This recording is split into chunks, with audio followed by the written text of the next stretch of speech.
Welcome back to Kuma English Listening Hub. Today, we will explore a sweet and surprising topic. We are going to talk about bees. But not just any bees, we will talk about bees that live in the city. This topic is called urban beekeeping. Urban means in the city. Beekeeping means taking care of bees, usually in special boxes called hives. So, urban beekeeping is keeping bees in the city. You might imagine bees flying over fields and farms. But today, many bees live on rooftops, in small city gardens, and even on balconies. In this episode, you will learn what urban beekeeping is, why people do it, and how it can help the environment. Listen carefully, and try to understand the main ideas and examples. You can listen more than once, and shadow the audio to improve your speaking. Let's start with a simple question. Why are bees important? Bees are small insects, but they do a big job. They help plants make fruits, vegetables, and seeds. They do this through a process called pollination. When a bee visits a flower to collect nectar, some yellow dust from the flower, called pollen, sticks to the bee's body. Then, when the bee flies to another flower, some of that pollen falls onto the new flower. This helps the plant create fruit and seeds. Without bees, many plants could not grow well. So bees are very important for our food. Bees help with many of the foods we eat, like apples, almonds, strawberries, and pumpkins. They also help wild plants grow. These wild plants are important for animals and for healthy nature. So, when we protect bees, we also protect our food and our environment. Now, what is urban beekeeping exactly? In the past, most beekeepers worked in the countryside. They had big fields, gardens, or farms. Today, some people keep bees in cities too. They may place beehives on flat rooftops of buildings. They may use small green areas behind apartment blocks. Some even have mini hives on their balconies, if it is allowed and safe. The beekeeper gives the bees a safe home. The bees fly around the city and look for flowers in parks, gardens, and along streets. They collect nectar and pollen and bring it back to the hive. The bees use the nectar to make honey. The beekeeper can take some of the honey and use it or sell it. The bees also help pollinate plants in the city. So, urban beekeeping is good for people and for plants. You may ask, why keep bees in the city? Isn't the countryside better for them? This is a very interesting point. Surprisingly, many bees can live quite well in cities. Here are some reasons why urban beekeeping is becoming more popular. First, cities often have many different kinds of flowers. There are flowers in parks, public gardens, private gardens, and even on balconies and windows. These flowers bloom at different times, from early spring to late autumn. This means that bees can find food for a longer time during the year. In the countryside, there might be large fields of only one type of crop. For example, there may be a big field of sunflowers. This is great when the sunflowers are blooming, but before and after that time, there may be less food for bees. So, in some ways, cities can offer more variety. Second, many modern cities are trying to become greener. They plant more trees. They create community gardens. They grow flowers along streets and in small, empty spaces. These green areas are not only nice for people, they are also helpful for bees and other insects. Urban beekeepers work together with these green projects. They place hives in safe places, like the top of office buildings, museums, or schools. Third, urban beekeeping helps people learn about nature. Many people in cities feel far away from nature. They live in tall buildings. They travel by bus, train, or car. They work inside offices. Urban beekeeping brings a little bit of nature back into city life.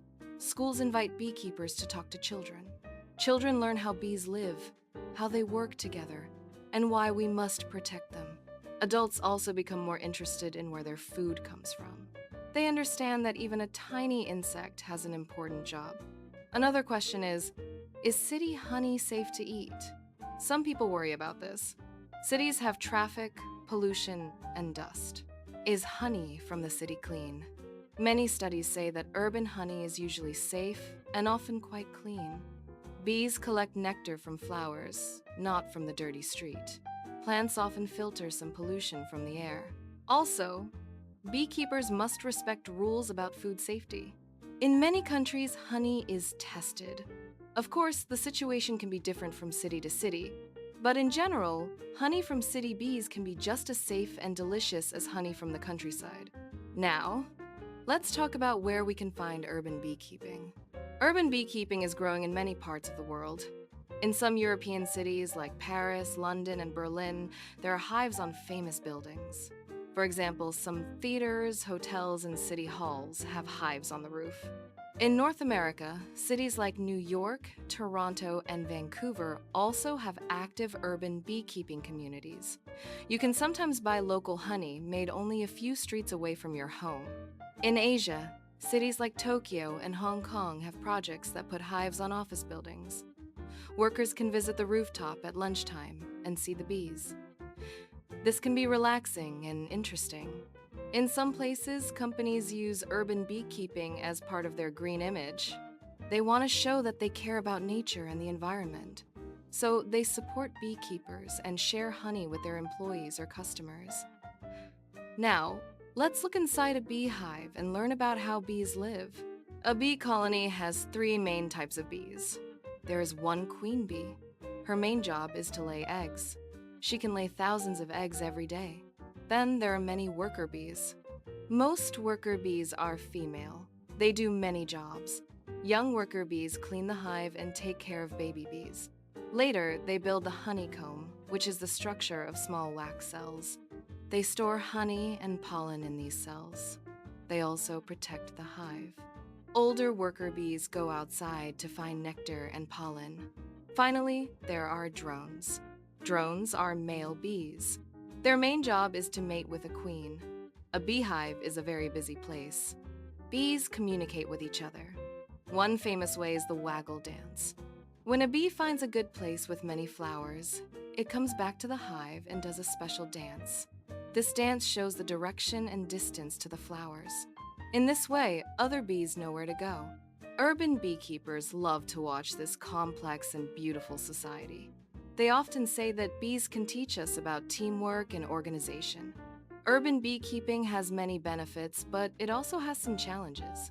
One challenge is space. Cities can be crowded. There is often not much free land. Beekeepers must find safe places for hives, away from busy areas. They must think about the people who live and work nearby. Not everyone likes bees. Some people are afraid of bee stings. Others may be allergic, so beekeepers must be careful and responsible. They wear special clothes when they work with bees. They check the hives regularly to make sure the bees are healthy and calm. Another challenge is rules and laws. Some cities have clear rules about keeping bees. They may say how many hives you can have and where you can put them.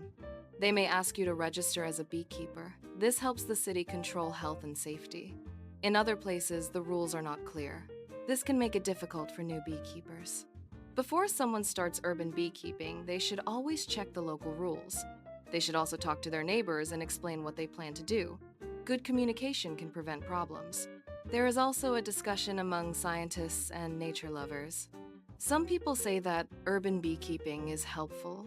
Others say that too many honeybee hives in cities can be a problem. Why is that? Because honeybees are only one type of bee. There are many other kinds of bees in nature. These are called wild bees or native bees. Some of them are very small, some do not make honey, but they are also important pollinators. If there are too many honeybee hives in a small area, all the bees may have to share the same flowers. Honeybees can be strong competitors. They may leave less food for wild bees. So, some experts say we must be careful. We should protect wild bees too, not only honeybees. This means that urban beekeeping should work together with other actions, like planting more flowers, avoiding dangerous chemicals, and protecting wild spaces. You may now wonder, can I become an urban beekeeper? For many people, the answer is yes, but it takes time and learning. Here are some simple steps if you are interested. First, learn about bees. You can read books, watch videos, or join a local beekeeping group. Many cities have clubs where experienced beekeepers teach beginners. Second, check the rules in your area. Find out if beekeeping is allowed where you live. See if there are special conditions. Third, think about a good place for your hive.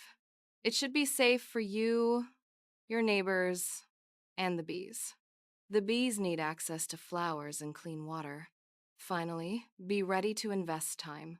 Bees do a lot of work, but beekeepers also have jobs to do. You must open the hive sometimes. You must check the frames, health of the bees, and amount of honey. You need to be calm and patient. Bees can feel if you are nervous. Even if you never keep bees, you can still help them. Here are some simple things many people can do in any city. You can plant flowers that bees like on your balcony or in your garden. You can choose different plants that bloom in different seasons. You can avoid using strong chemicals in your garden. You can support local beekeepers by buying local honey. You can also share information. If your friends or family are afraid of bees, you can explain that bees are usually not aggressive. They sting mainly when they feel in danger. If we respect them, they usually do not hurt us. Now, let's review the main ideas from this episode. Urban beekeeping means keeping bees in the city, on rooftops, in gardens, or in other small spaces. Bees are important because they help pollinate plants. This is necessary for many fruits, vegetables, and wild plants. Cities can be good places for bees because there are many different flowers and more green projects. Urban beekeeping helps people learn about nature and where their food comes from. It also creates local honey. However, there are challenges. Beekeepers must think about space, safety, laws, and the balance with wild bees. Urban beekeeping is not only about honey, it is also about understanding our connection with nature, even in the middle of tall buildings and busy streets. As you walk around your city next time, look around. You might see flowers along the road, small parks, and green roofs. Maybe there are bees visiting these flowers. You may not see the hives, but they could be close by, on top of an office or a school. Urban beekeeping shows that nature can live together with modern city life. It reminds us that even in a fast, modern world, we still depend on tiny insects to grow our food. Thank you for listening to Kuma English Listening Hub. If you enjoyed this episode, try listening again and repeating some sentences out loud. This will help you improve your pronunciation and rhythm in English. You can also write a short summary of what you learned about urban beekeeping. See you in the next listening practice. Bye for now.